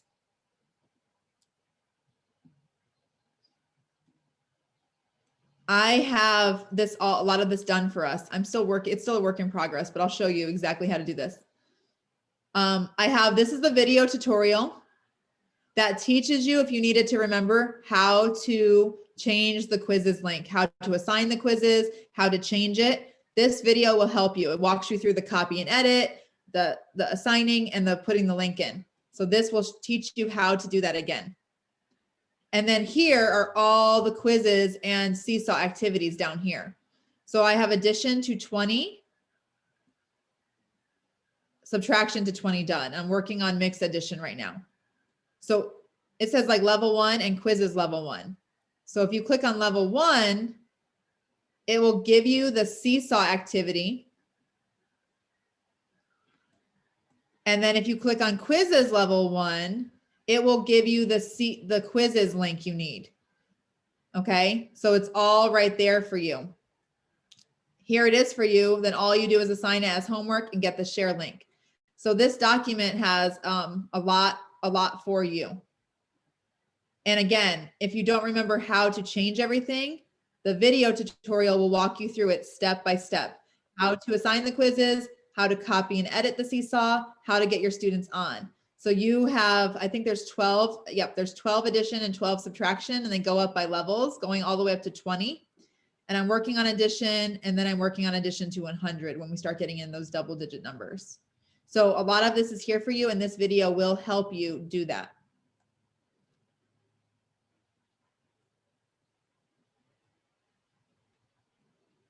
So hopefully that's fun. And it is really fun. Now, so what I usually do is about twice a week, 2 to 3 times a week, I do math fluency. And then 2 to 3 times a week, I do math reps. So it kind of depends on the week, which one I'm doing 2 or 3 of.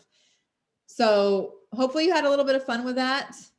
Click the green check mark, just so you can see how cool that is. And what's great is, again, I could put this in a math fluency folder, so it's keeping data of all my students. And I can assign things on different levels. So let's say my students, half my class is like really rocking with addition to 10, but half are really struggling still within 10. I can assign different levels to different students. They don't all have to be doing the same quizzes and the same one.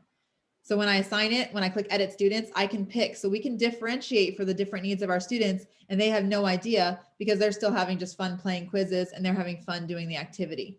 So it's really a cool way to do that for us. Yeah, and it's on the presentation too, but yeah, thank you for sharing that.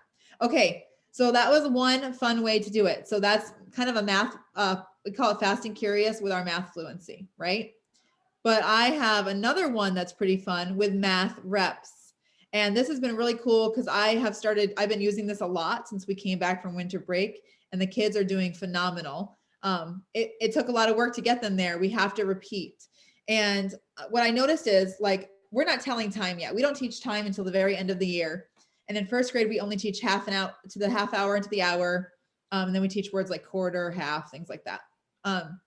But when we get to it, it's confusing. And then we don't ever talk about tens and ones again.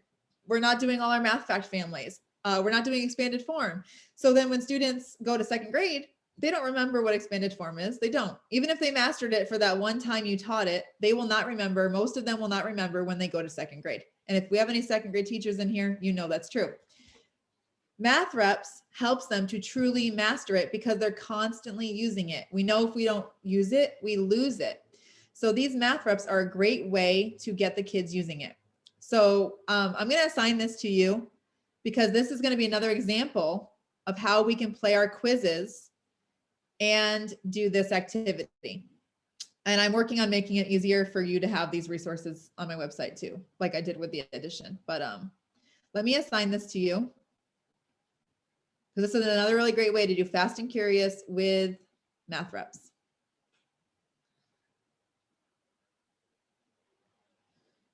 And I probably should show you collections if you don't know collections, because it's a lifesaver.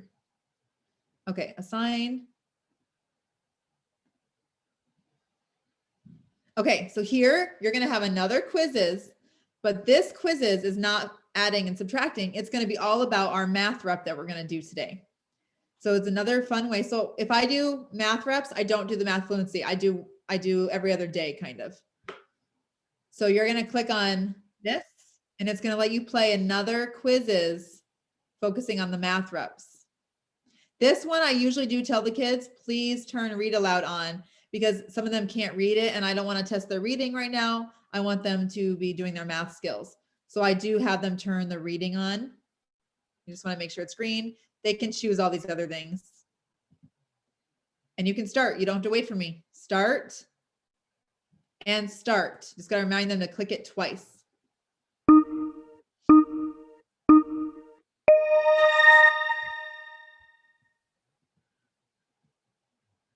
All right, so what number is one less? This is the one that they have a hard time with.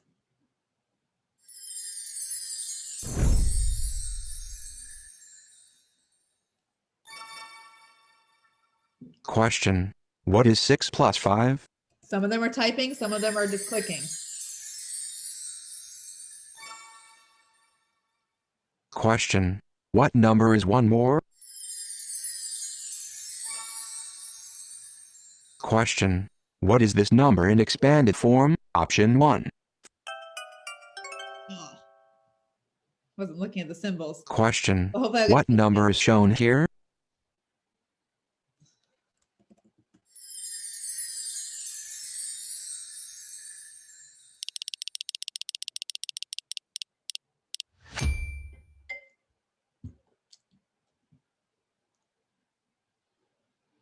Question.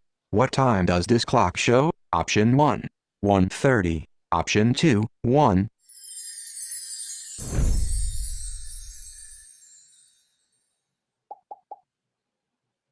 Question. What number is 10 less? Question. What number is 10 more?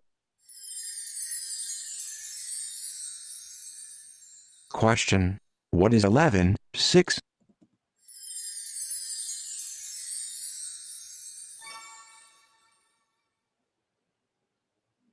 Question. What is this number in expanded form? Option 1. Got it wrong, but I got a second chance. That's what I love about quizzes. They give you redemption questions. And so that's a really fun way. Now that they've done that, we click the X,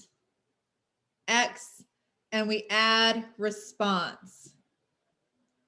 Now you have your whole math reps here for them to complete after they practice.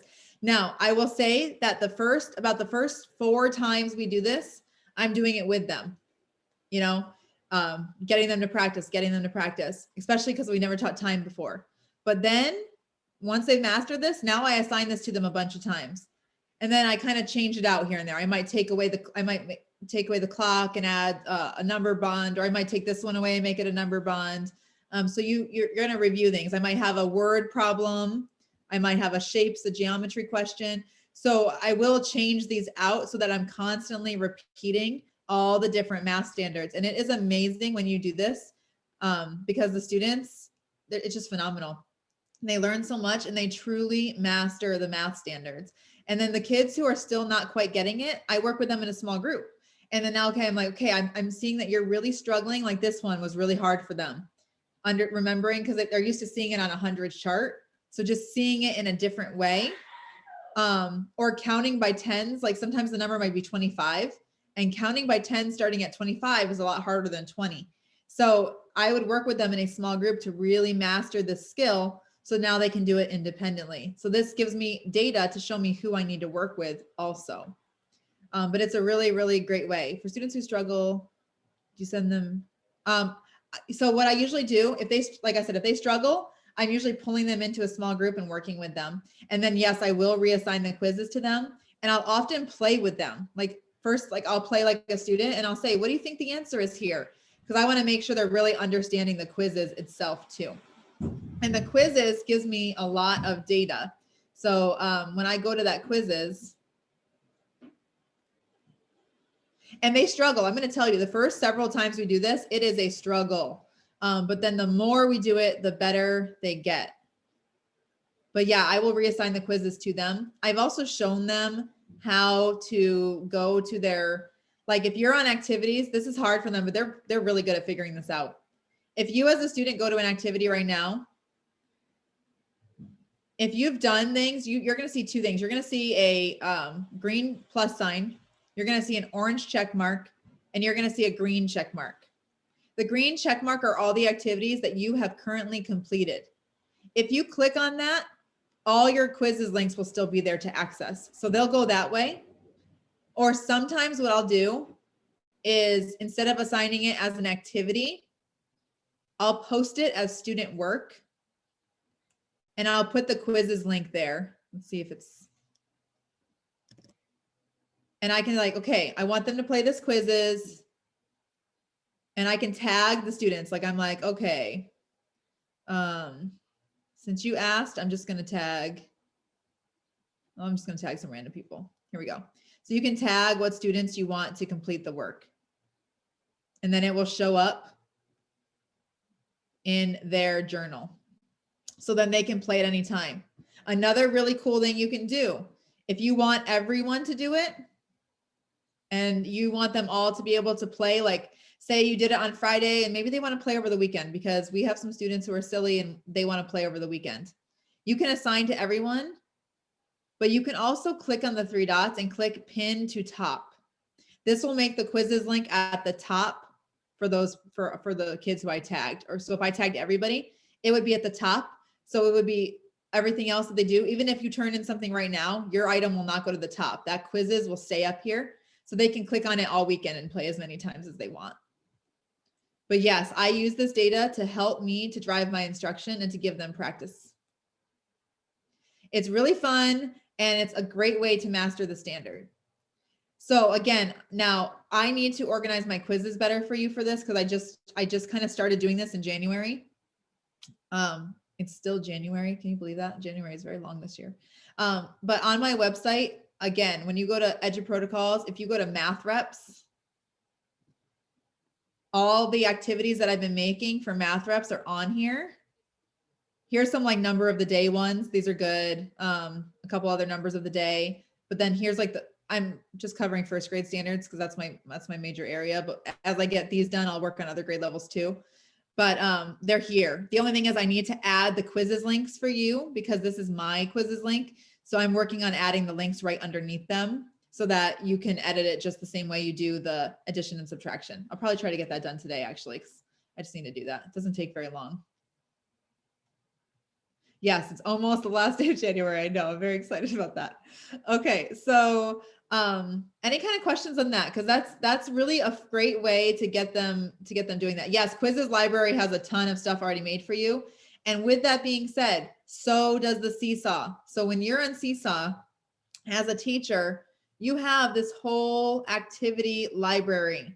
So the reason I don't put my quizzes, my math reps, and my adding and stuff on Seesaw, I don't put it in the library, is because you have to change the quizzes link, and it's too complicated to show people how to do that in the Seesaw format. So that's why I do it on the website. But if you go to Community Library, I just want to show you this. There's so much in here. And I will tell you, that's kind of one of the surprises. Seesaw's working on making the library even better. They are totally working on developing this. Seesaw is amazing. They're always trying to improve and they take teacher feedback seriously. So give them feedback and they do take it and apply things. For those of you who've been using it for a long time, you've seen how much it's grown and changed.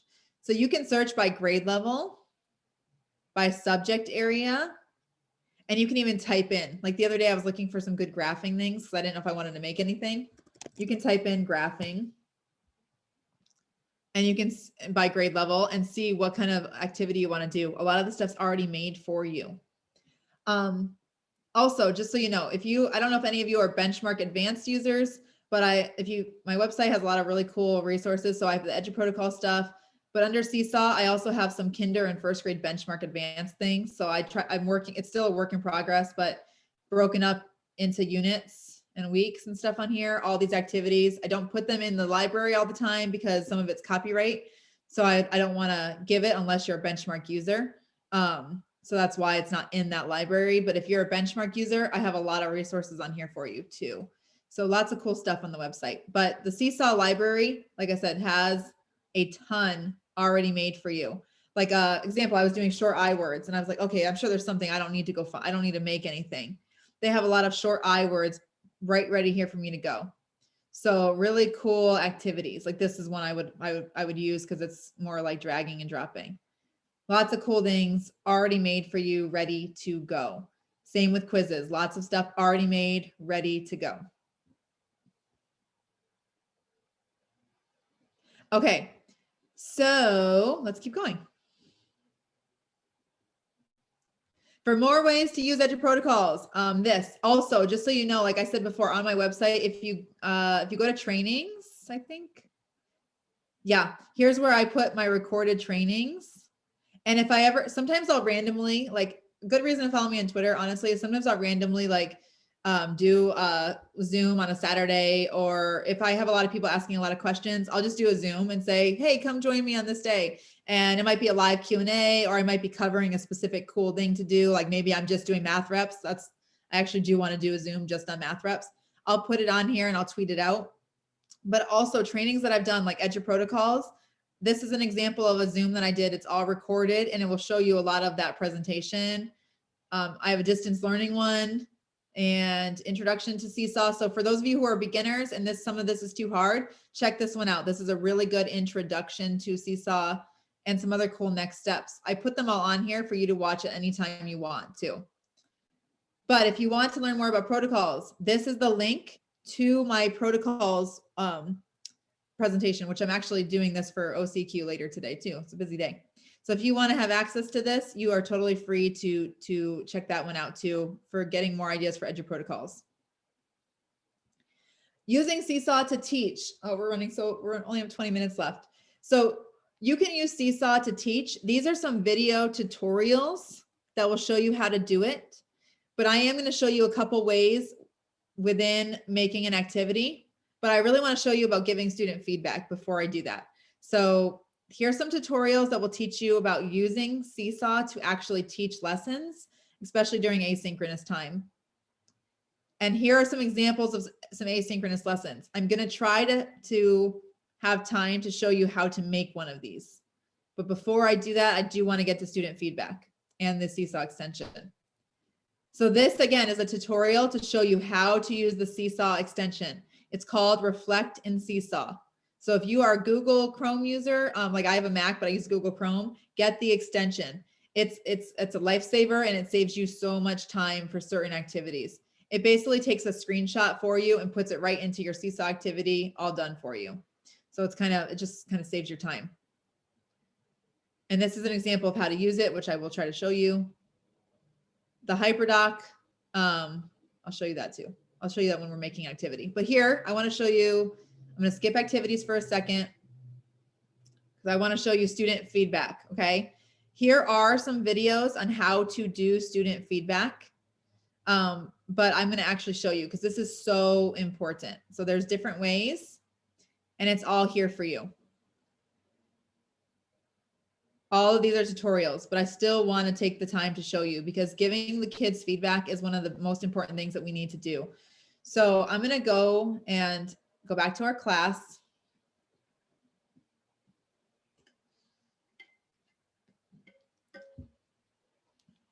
And we have lots of stuff turned in, hopefully. So let's say, for example, here we go. I want to see if there's perfect. Here we go. Someone who did not finish this. So what I'm going to do is I am going to, as a teacher, I want to help the student. So what I'm going to do is I'm going to click the 3 dots and click edit post. I want to give them feedback and help them. They're having a hard time with this, but now it's my office hours. So I'm going to give them a video and send it back to them. What I do is I duplicate the page by clicking these 3 dots on the page and I click duplicate. And then I go to page 1 and I'll kind of explain why I do that. Now I see that they just drew hearts here. So I'm going to assume that means they didn't know what to do. So I'm going to make a video for them. I'm going to click this microphone to draw and record to teach. Great job on this assignment. I see here that you just did some hearts. Let me help you with this.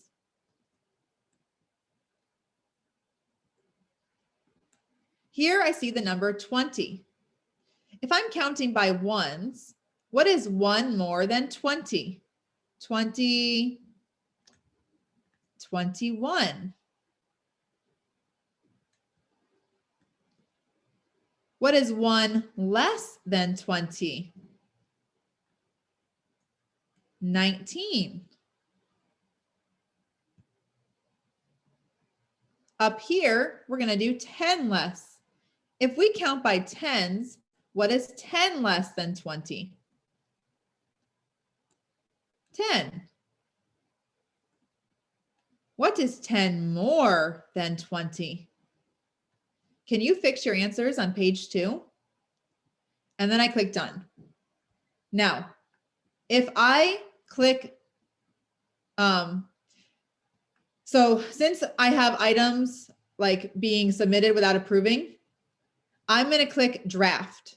However, normally I would see this item before it was approved, so I wouldn't need to do that. I would instead click a little thing that says send back.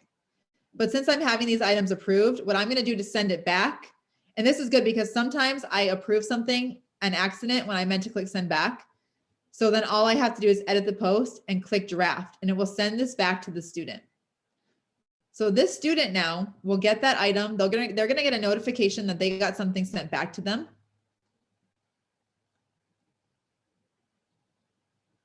And they will watch the video to see what they need to fix. And then on page 2, they fix their answers. The reason I duplicate the page is because now this page is a video. So they'd have to learn how to delete the video to rewrite over it. So it's easier to just have page 2 now that they can go on here and fix their answer.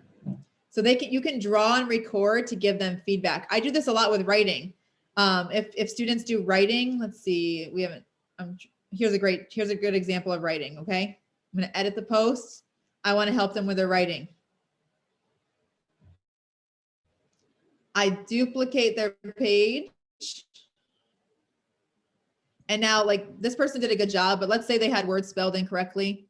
I'm like, we don't need that many periods, for example. Okay. Or whatever. If they have things spelled wrong, I can edit over it and spell it correctly. And I can draw and record to do that, to teach them why I'm doing that. Then on page 2, they can fix their answers. So it's a really cool way to give students feedback. You can also just add video. Like when we're doing, for example, if we're doing reading fluency and some students I notice they're having a hard time with a couple words, I will add a video of myself teaching them the words that they're having a hard time with. So let's say, I'm trying to look for a great example here. I'm going to edit the post. Now I can add a video right on top of this. So I'm going to add video. I've got my whiteboard. And I'm going to create a little video lesson, okay? We're talking about the number 40. 40 has 4 tens. So we would write 40. 40 has 0 ones plus 0. 40 plus 0 equals 40. That's how we do expanded form. Can you try your answer again? And now I've added a video reteaching it also for the kids to watch. And you can resize it, move it out of the way, do whatever. And now that would help them figure out their answer in expanded form. And I would just click send back or green check mark, send back. Then that's how it's going to help them see their so you can give them really good feedback right in real time like that, helping them. So it's pretty cool. Just going to check for questions really fast.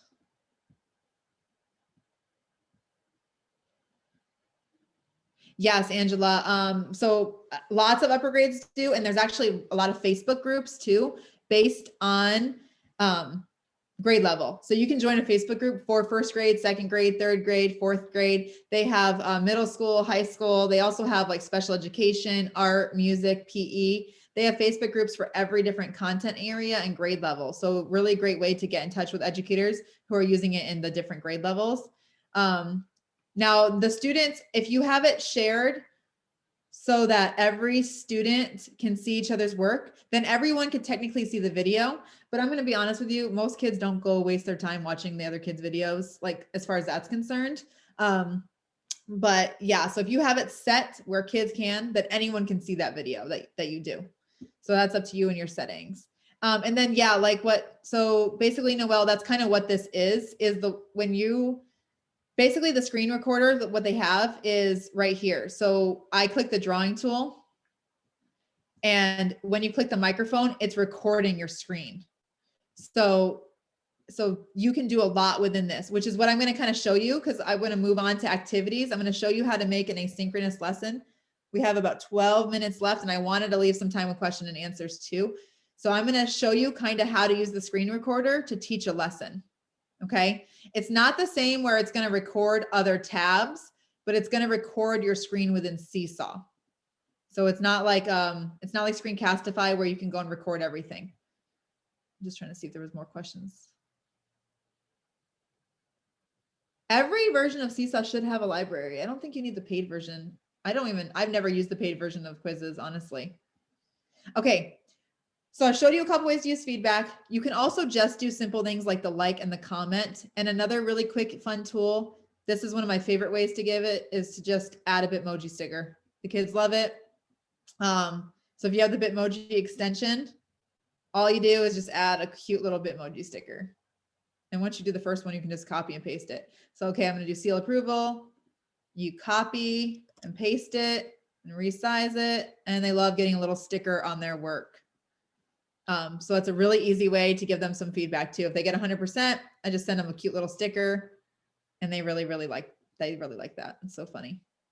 And the Bitmoji is just easy because it's right there. It's super easy to do. Okay, so let me show you kind of how to make an asynchronous activity, and that will show you a little more about the screen recording, because we're going to do one of my favorite ones to show people how to do is just the place value robot. So you click on the plus, you click on assign activity. In case you can't tell, we could spend the whole day on Seesaw. It's like so amazing. You want to create your activity. I'm going to call this place value robot. In the instructions, so on the presentation, I think I hyperlinked them for us. Here's all the little shortcuts so you get your icons to be cute. And it's hyperlinked. So if you click on this, it will bring you all the cute little links. You just have to make sure you type it exactly how you see it. So you got to make sure you include the little colon. Okay. So I know most of them by heart because I do this all the time. So I'm going to click tap add response, tap the 3 dots, and click. I think it's shapes, but that's one I don't remember. So I'm going to check.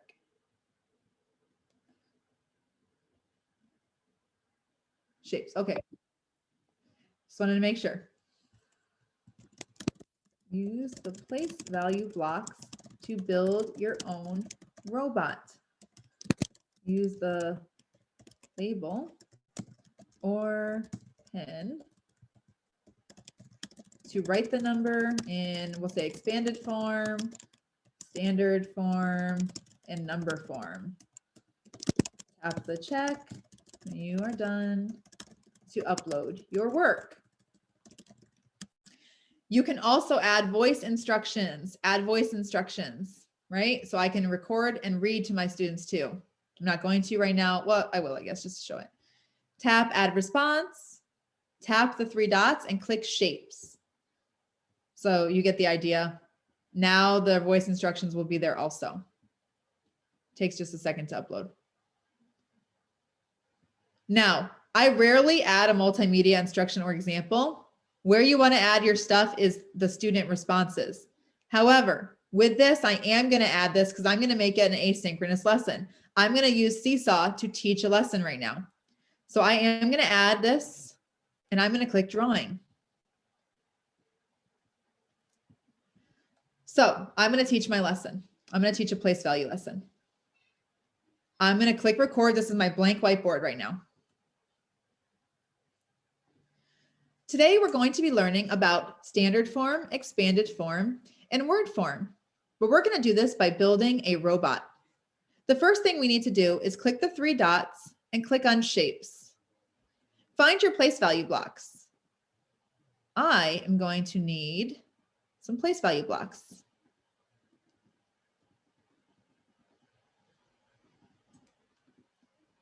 Let's build our robot. Move your robot around.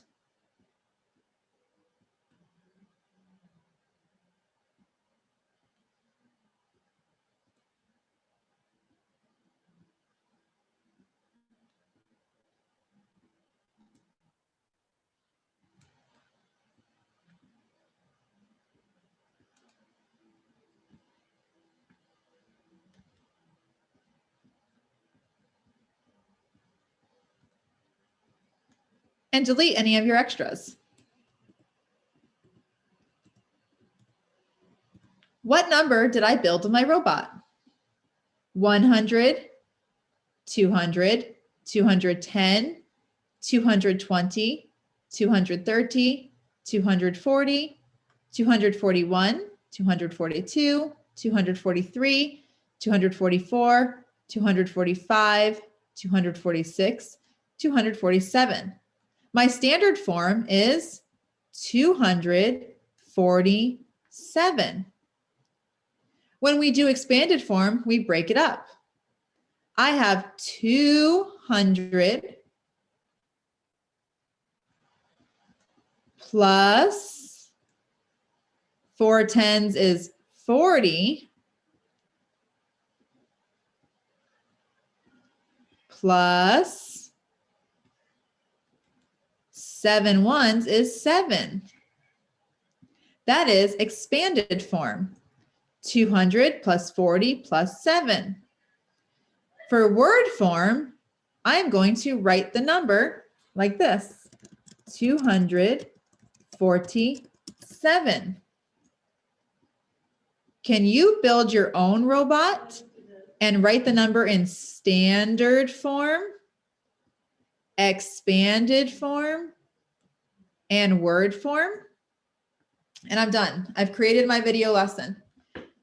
Now I can play this back and I can watch that whole video, but I'm going to check mark it. I do not need to add a template for the students, but I'm going to, just because I want to make sure that they have the drawing canvas open. And all I'm going to do is leave it blank like that. That's it. So now they have a video to watch and they have a template and they can now complete this assignment. So that's how simple it is to kind of record your screen. I have a lot of different examples that I could kind of show you how to do, but that's just one that I did right within there. If you wanted to bring some sources from Google, like for example, in this activity, I'm trying to see where it is.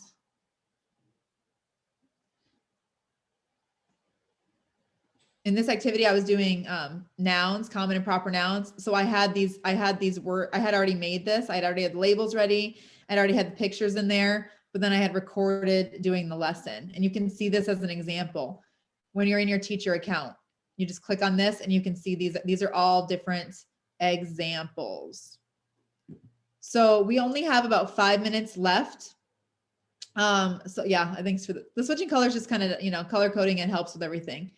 So yeah, all you have to do to find the extension, we put it in the chat already. We're good. So really quickly, what I want to show you how to do before we leave, and I'll stay on to answer some questions.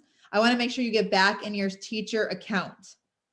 Okay. So to get back to your teacher account, you're just going to sign out by clicking on your name, the gear, and signing out. Make sure you sign out. It will bring you right back in here. And this time just click on the teacher and sign in as a teacher. Probably you sign in with Google. And then you should get back in your teacher account. I want to make sure everyone gets back in their account. If you don't have a teacher account, you definitely should start creating one because there's some really cool things you can do. And I will stay on. I know that's a lot to go over in a short time. I hope some of you who were advanced users came up with some extra cool things that you can try now, especially with giving the feedback, maybe doing some of those quizzes, math reps, and things like that, creating some more asynchronous lessons. And for those of you who are new, I hope you're ready to try something new. Follow me on Twitter, reach out to me anytime you need. I will help you. And like I said, on my website, I've got some different things, resources for you, but I'm also here to answer questions. Oh, and there's some prizes for people attending, so don't leave yet if you can. But does anyone have any super pressing questions that they would like to ask?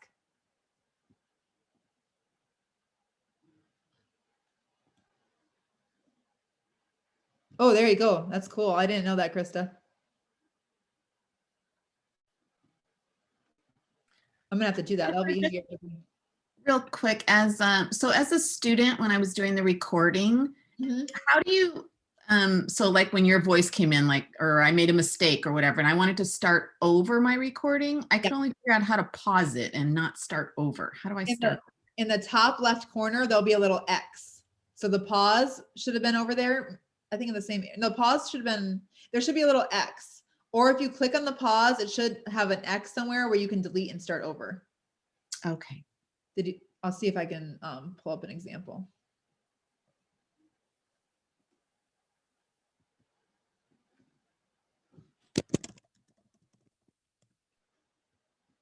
Thank you again for joining me, and anyone else who has any questions, feel free to stay on. Feel free to follow me on Twitter or message me, email me. I will get back to you as quickly as I can and try to help out any way I can.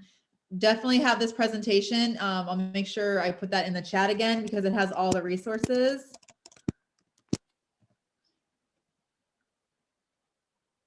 Oops, I put that just, sorry, Shannon. I think hold on, Shannon, I'll tell you. I think you had to register. I think it was a paid event.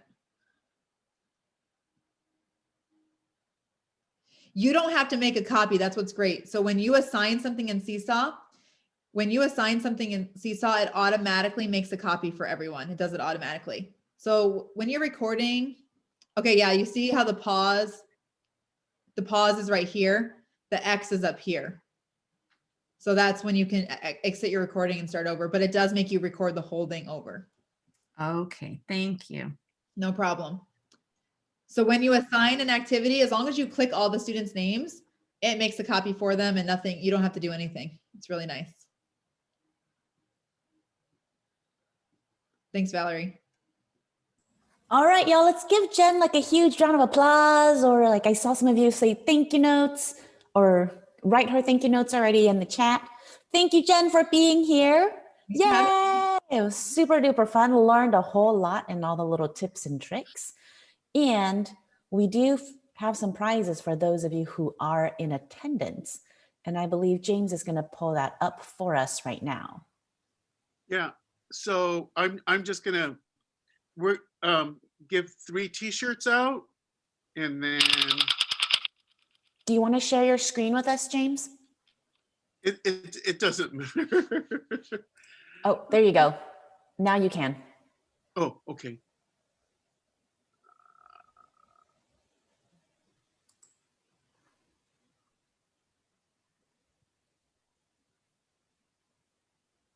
Hey, oops.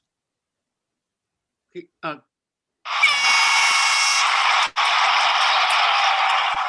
So Kimberly, you win a shirt. What size? Thank you. What size? Kimberly? 2X. Okay. Thank you. And then I will email you for an address. Okay? Okay.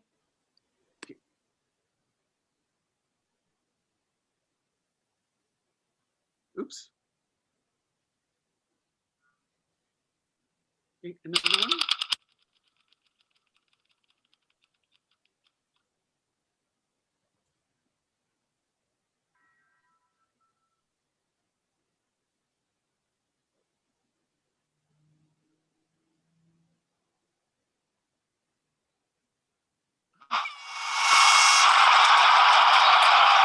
Yay, Irene. Awesome. You get a t-shirt too.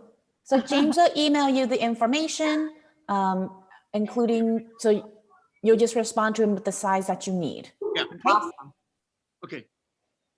Next. Sorry.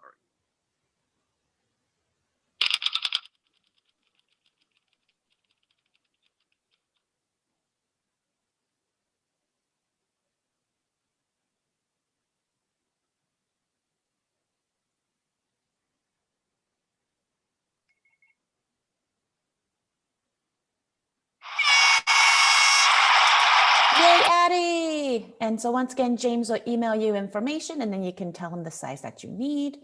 Cool. Thank you. Okay.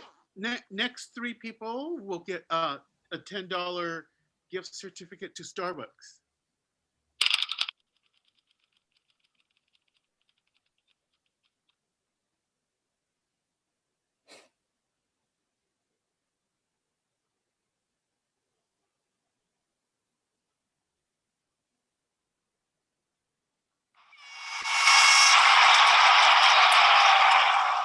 So Mark, look out for an email directly from us with Starbucks info on it.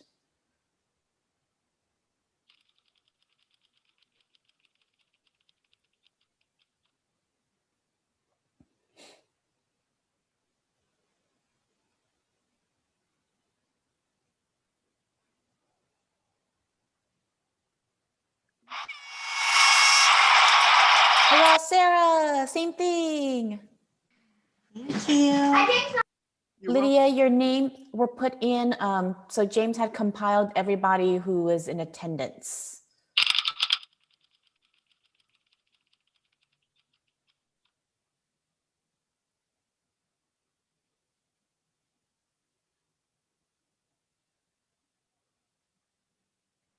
welcome. And Nancy, congratulations as well. So bravo to all of the winners. James will be emailing you with information. Thank you so much for being here today. We wish you have a wonderful Saturday. If you are hopping over to OCQ's event, we'll see some of you there. And if not, I hope all of you have a wonderful Saturday. If you want to know where the recording is going to be, it will be posted soon on the website on sgvq.org/coffeeq under Jenn's event. So if you want to rewatch any of this, it will be available right there for you. Okay. I hope all of you have a wonderful day and bye. Thanks, Valerie.